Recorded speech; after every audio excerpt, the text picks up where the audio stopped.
Welcome to beautiful Wellsford, New Zealand. We're here on the west side of the North Island in New Zealand, and I'm with Jenny Bromhead.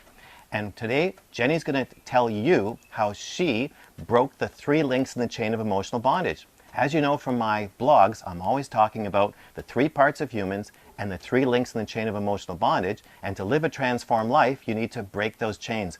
And Jenny shared with me her story of how she came to recognize the 3 links in the chain and how she came to freedom, and she's now living a transformed life. So Jenny, welcome to our blog. So tell the viewers how you came to discover the 3 links and how you were transformed.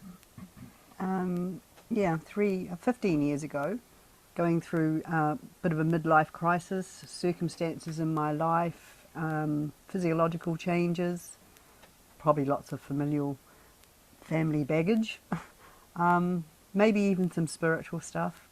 I started to have change in my life. I was losing my self-confidence, becoming extremely anxious, tried to hold down a job and failed, and that made me feel absolutely crushed because I'd usually been quite outgoing and could take on any challenge, but I just found I couldn't do it anymore.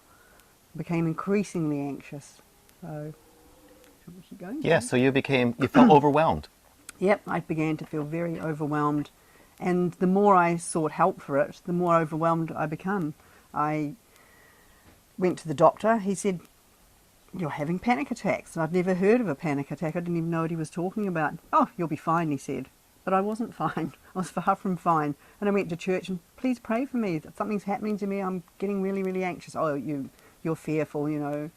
What's the great scripture that we always get quoted, but it just doesn't seem to be working for me. And so I just became worse. I went to a counsellor and he told me that you don't meet a phobic every day. And that was encouraging. And then he said to me, "You'll probably struggle with this for the rest of your life." And I just felt my whole life collapsing before my eyes. I went home and I actually went from that point, I just went into really deep depression. The doctor kept asking me, "Are you depressed?" And I kept saying no. But at that point, I knew I was depressed and anxious. And I went through a stage of being in bed for almost a month, losing weight, couldn't sleep. I'd wake up at 4 a.m. and be shaking. And my husband would say, "Let's go for a jump on the trampoline. Let's go for a walk down the road." So we tried everything. And we realised you don't drink tea and you don't drink coffee, and be careful what you eat and make sure you exercise. And so I did relaxation tapes and tried everything, but then I had to take antidepressants because I'd virtually had an emotional breakdown. So onto the antidepressants, and I felt very guilty and ashamed that I wasn't living the victorious Christian life. I found it hard to talk to people about. They didn't seem to understand. I felt that there was such shame associated with taking antidepressants. Yeah, in the church and in my own particular family, they were very anti that sort of thing. You don't need that sort of thing. You don't just pull yourself up, give yourself a kick in the backside and keep going.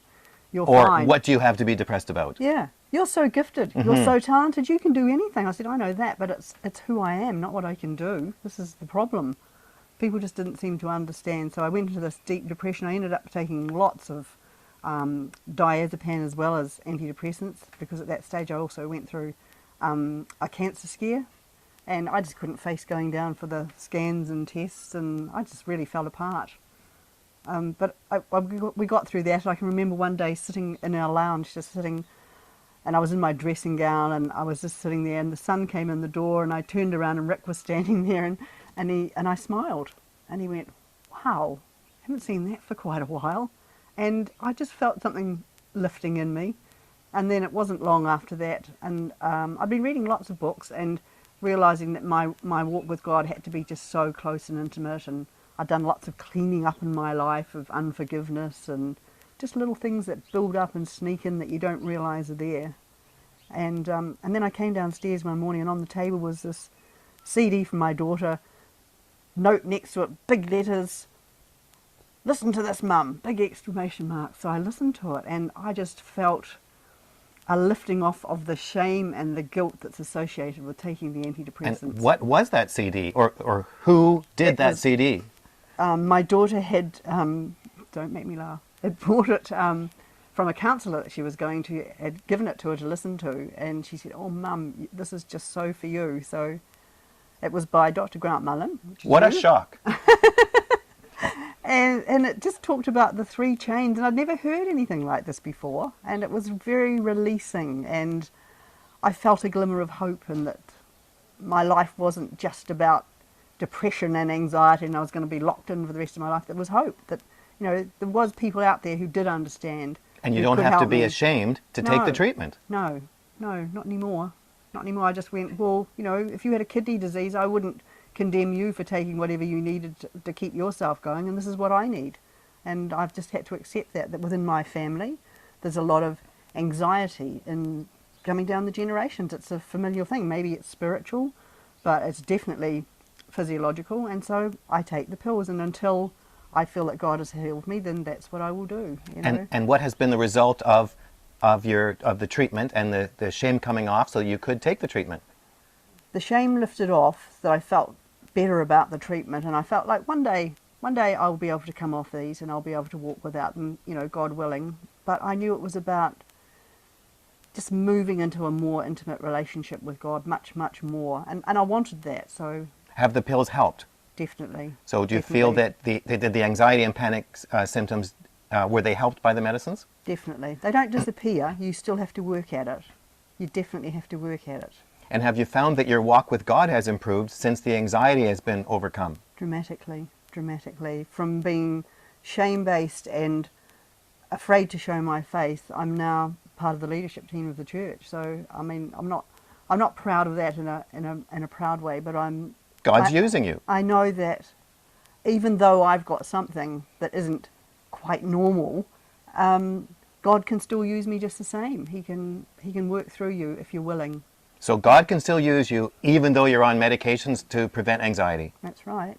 Absolutely. And that's a powerful message that if you have a physical condition like anxiety, depression, mood swings, there's treatment available, and taking the treatment is no different than wearing glasses if you have blurred vision, and God could still use you.